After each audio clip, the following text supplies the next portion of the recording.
Hello everyone, and welcome to the October 9th, 2016 edition of the Astrology News Report.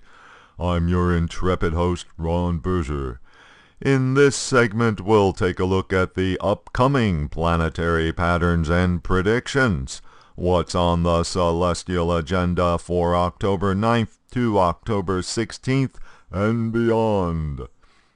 Venus changes signs this week, leaving Libra and entering Scorpio on Thursday, October 13th.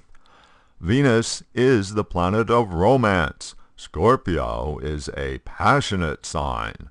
Since Mars, the planet of action, rules Scorpio, this sign doesn't like to wait when it gets aroused. So, things can get pretty hot when Venus is in Scorpio. But wait, there's something else happening in Scorpio. Saturn, the planet of delay, restriction, control, maturity, discipline, is already transiting here. So, since Venus has to deal with the energy of Saturn, at the least, this will cool down the passion of Venus in Scorpio, and at the worst, it could deny love altogether.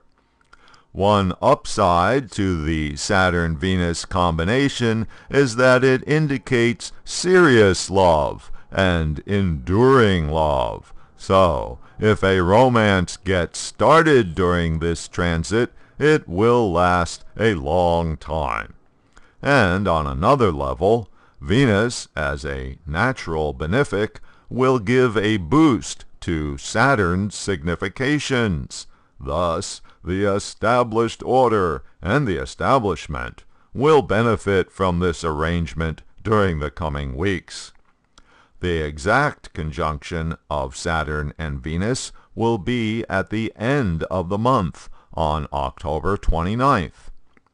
Venus remains in Scorpio until next month, when on November 6th, the planet will enter Sagittarius, leaving Scorpio and Saturn behind. At the end of this week, we have the October full moon, sometimes referred to as the Hunter's Moon, which will be right around midnight East Coast time, Saturday, October 15th, at 29 degrees Pisces.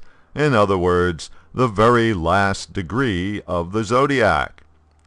The unique thing about this full moon is that it will be in near exact conjunction with Uranus, the planet of sudden, unexpected events.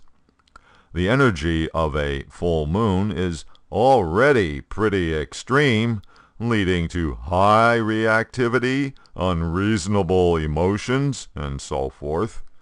Combine that with a planet that can induce unusual, even outrageous events, and we have a recipe for something at best exciting and at worst destructive. This last point gets further emphasis due to Mars being just 2 degrees from exact conjunction with Pluto.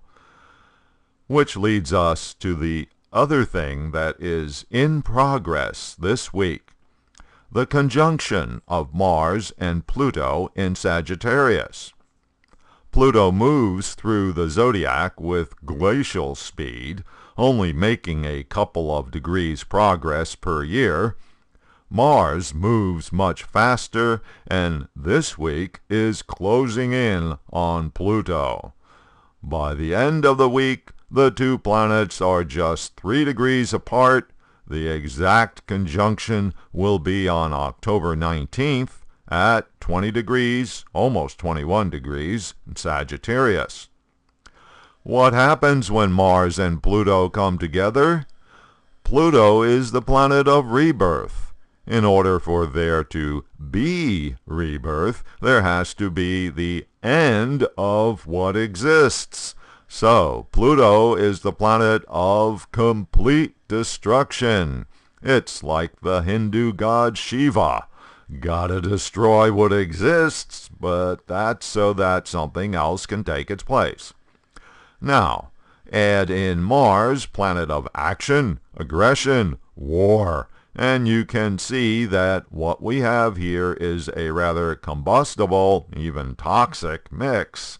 Speaking of toxicity, modern astrologers consider Pluto to represent nuclear energy and radioactivity. So this looks pretty serious. This pattern continues to be a potential until Mars leaves Sagittarius on October 31st. Okay, hope that didn't sound too ominous. Thanks for visiting astrologynewsreport.com. I'll be posting updates during the week as usual on Twitter @AstroNewsReport.